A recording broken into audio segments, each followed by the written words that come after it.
मेरे कौमी भाइयों और बहनों, अल्लाह ताला ने आज तक उस कौम की हालत नहीं बदली, ना हो जिसको ख्याल खुद आप अपने हालत को बदलने का। मैं आज आपके सामने पूरी जिम्मेदारी के साथ में मुखातिब हूँ। आपसे बात छुपी नहीं है कि मौजूदा हुकूमत ने हमारे कौम के ऊपर किस तरीके से जुल्म ढाए हैं। इस जालिम हुकूमत ने तो हमारे अजान, नमाज, कुर्बानी, हमारे खाने पे, हिजाब पे किस तरीके से पाबंदियां लगाई है और कौम के बारे में झूठी अफवाहें और बेबुनियाद बातों से नफरत और तासुब दिन ब दिन बढ़ते जा रहा है। अफसोस इस बात का है कि हमारे कौम के जो रहनुमा, जो रहबर सो कॉल्ड, वो इनके लिए सिफारिश कर रहे हैं और कौम के अंदर बदगुमानी फैला रहे हैं। हजरत औस रदियल्लाहु ताला अन्हु ने फरमाया कि उन्होंने रसूल सल्लल्लाहु अलैहि वसल्लम को सुना कि जो शख्स किसी जालिम के मदद के लिए और उनका साथ देने के लिए चला और उसको इस बात का इल्म है कि ये जालिम है, तो वो इस्लाम से निकल गया।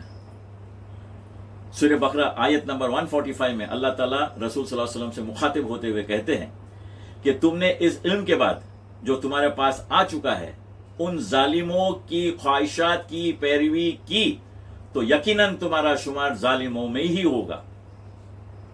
आपकी गैर जिम्मेदारी इस वक्त डायरेक्टली जालिम हुकूमत के लिए फायदा पहुंचाएगी।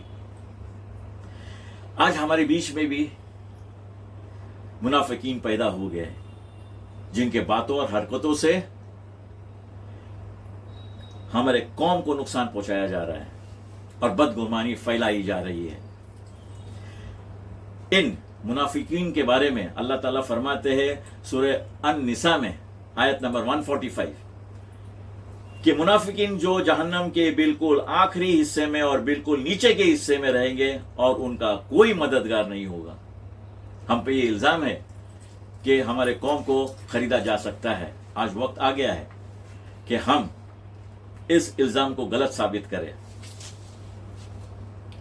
मेरे इन जरूरी बातों के ऊपर मैं आपको गौर फिक्र करने के लिए दरख्वास्त करता हूं कि आप ऐसी हुकूमत चाहोगे जो लव जिहाद और जानवरों की तस्करी के नाम पे गरीबों को लिंचिंग करे,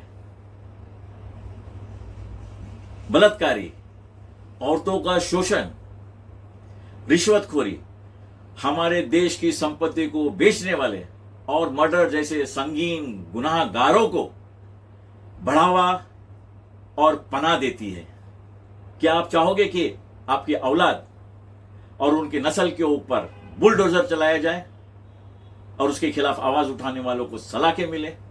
क्या आप चाहते हो कि आपके दस्तावेज में एक मामूली गलती के बहाने आपको बनाए गए डिटेंशन कैंप में मरने के लिए सौंपा जाए?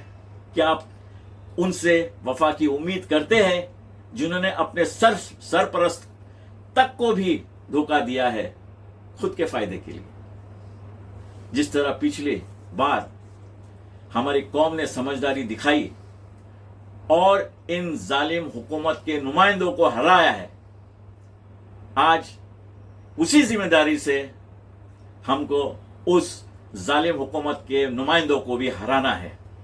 क्या आप चाहोगे कि हमारे कोकन के इलाके में जो भाईचारी से हम अमन में रहते हैं उसको हम नफरत और तासुब में बदल दें? आपकी ये जिम्मेदारी आने वाली हमारे कौम के नस्ल को बर्बाद होने से बचाएगी। कयामत के रोज अल्लाह ताला जब मुझसे पूछेंगे तो मैं कहूंगा कि मैंने मेरी जिम्मेदारी पूरी की, अब आपकी जिम्मेदारी है।